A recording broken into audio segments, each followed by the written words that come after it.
Bismillahirrahmanirrahim. Assalamualaikum warahmatullahi wabarakatuh. Selamat pagi, selamat siang, selamat malam, selamat sore, selamat petang, selamat tengah malam bagi para pendengar yang kebetulan pada saat itu mendengarkannya. Kembali lagi bersama saya, Mas Daeng, dalam podcast selanjutnya. Kali ini saya kembali lagi bersama dengan Pak Abdul Muid. Ini sebenarnya podcast kami yang kedua. Jadi buat kalian yang belum sempat mendengarkan podcast yang pertama, kalian bisa lihat di list podcast sebelumnya. Di situ kami membahas soal poligami. Menarik juga. Silahkan kalian bisa play di situ. Nah, kali ini kita mau bahas soal lain, tapi masih dalam seputar lingkup soal agama lah, ilmu pengetahuan agama. Jadi banyak orang yang sering kita dengar betapa kata satu ini tuh sangat mudah diucapkan tapi sepertinya sulit untuk diaplikasikan, yaitu adalah kata ikhlas. Sementara ada juga pendapat, entah pendapatnya ini kayak gimana, bahwa tidak diterima pahala seseorang atau perbuatan baik seseorang kalau tidak dibarengi dengan perasaan ikhlas. Bisa jadi banyak menyumbang, banyak melakukan ibadah, banyak sholat malam mungkin, tapi tidak ikhlas. Nah, saat ini kita mau coba sedikit mengulik nih, ikhlas itu seperti apa sih sebenarnya dan bagaimana caranya agar kita tuh mudah gitu dalam setiap pekerjaan atau dalam setiap ibadah yang kita lakukan itu ada keikhlasan di situ, sehingga ya tentu saja dengan ikhlas amal kita bisa diterima. Ya, silakan Pak Muid.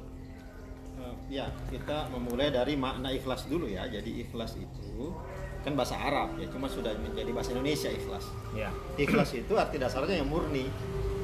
Ya, murni ya, bahasa Indonesia. Cuma kalau dalam bahasa Arab itu berasal dari kata akhlasa. Artinya berproses menjadi murni. Ya, Oke. Proses menjadi murni. Artinya gini, kita juga jangan terlalu dibebani kalau mengalukan sesuatu itu harus ikhlas, harus murni. Tapi kita harus berproses menjadi murni, itu pasti. Nggak bisa kita tidak berproses menjadi murni, itu harus kita berproses. Makanya jangan terlalu dibebani dengan perasaan, wah, gua harus murni banget nih. Ya nggak bisa. Jadi kita berproses menjadi murni itu sudah baik, karena memang kata ikhlas itu artinya berproses menjadi murni. Artinya tidak ada orang yang benar-benar murni dalam beribadah. Pasti ada gangguannya.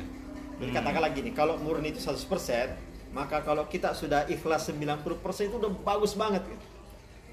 Bagus banget. Itu udah bagus banget. Jadi itu udah ikhlas, itu udah ikhlas. Sebagai manusia biasa ya kita pasti banyak gangguan. Nah, misalnya gini. Kalau kita nyumbang nih 1 juta di mana? Di misalnya buat anak yatim yayasan. Ada nggak kira-kira terbetik rasa bangga kalau kita nyumbang? Ada kan? Ada. Pasti. Apakah itu mengurangi keikhlasan? Pasti mengurangi. Cuma itu wajar. Kita senang nih menyumbang. Senang menyumbang itu sesungguhnya mengganggu keikhlasan. Sesungguhnya. Iya. Kenapa? Iya, karena kita harusnya senangnya sama Allah saja, bukan karena kita nyumbang. Nah, tetapi itu wajar. Namanya juga berproses menjadi murni. Iya. Jadi kalau kita nyumbang 1 juta misalnya, kemudian ada gangguan nih, misalnya rasa bangga, ya itu mungkin mengurangi jadi 90%. Ya udah, itu udah bagus dan tidak usah bersedih dengan itu, karena itu manusiawi. Orang bangga itu kan manusiawi. Nyumbang bangga manusiawi, beribadah bangga itu kan manusiawi, itu biasa. Nah, makanya jangan terlalu dihantui bahwa harus benar-benar 100%. Enggak. Nah, kedua ya, bahwa begini loh, sebenarnya kalau kita menyumbang itu, contoh ya, kita menyumbang kepada panti asuhan atau orang membutuhkan, itu otomatis kita ikhlas sesungguhnya.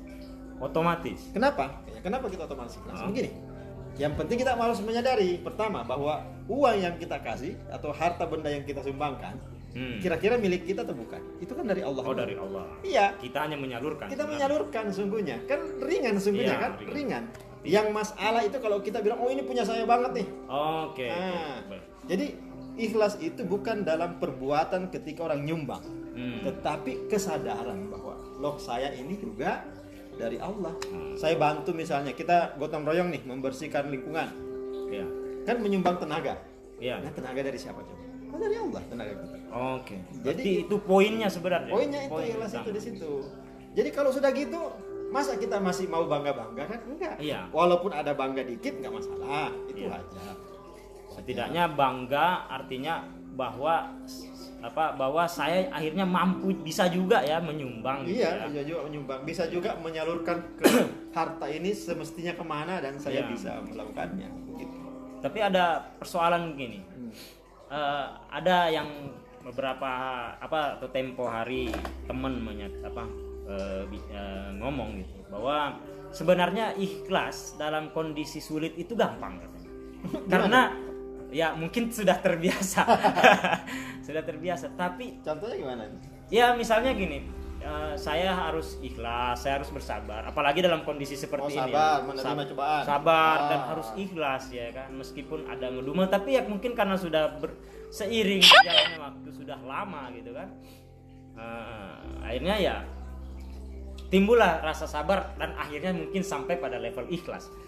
Nah itu katanya ya kalau itu mungkin gampang, kita ikhlas tuh ya karena memang udah sering lah gitu kan. Tapi ada yang sulit.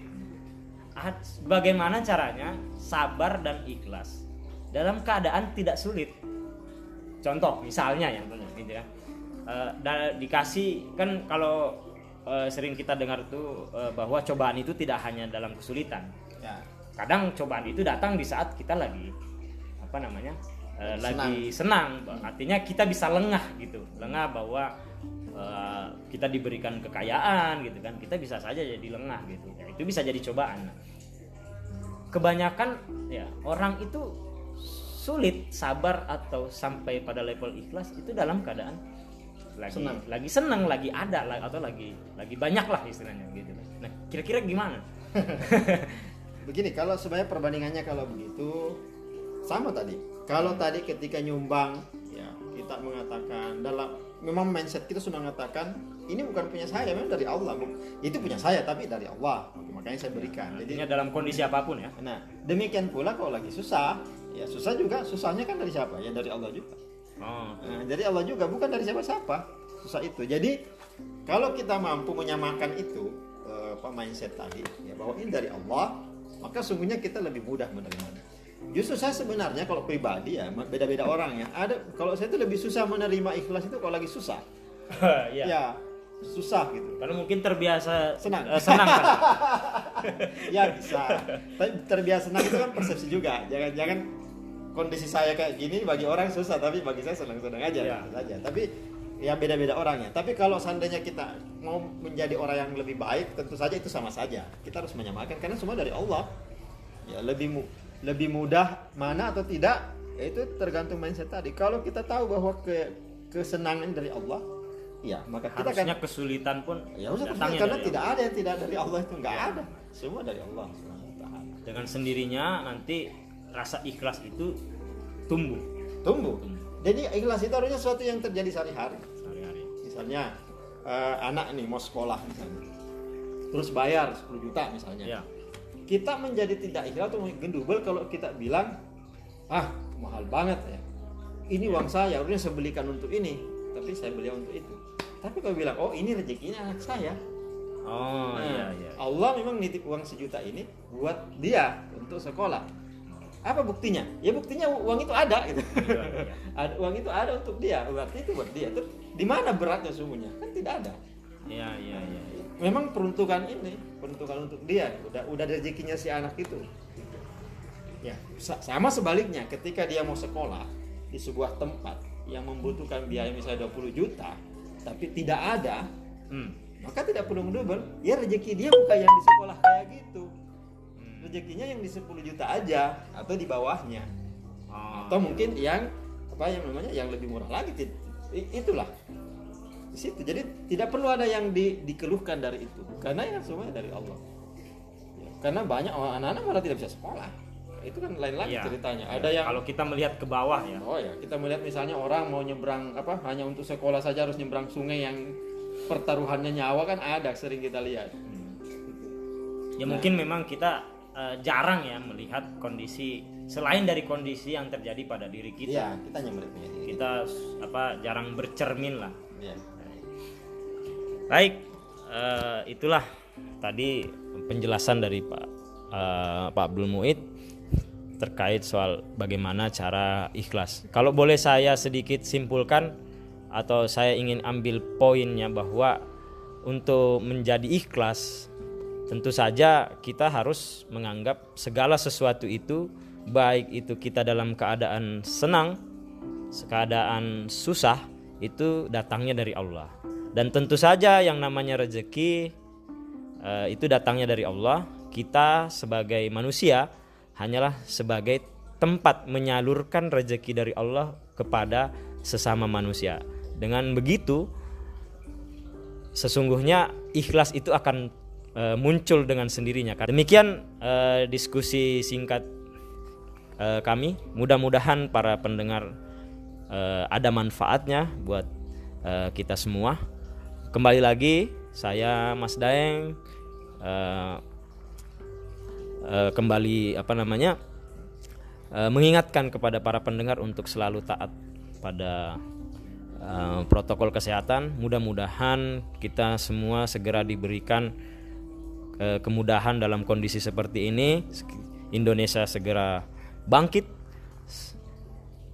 Demikian, assalamualaikum warahmatullahi wabarakatuh.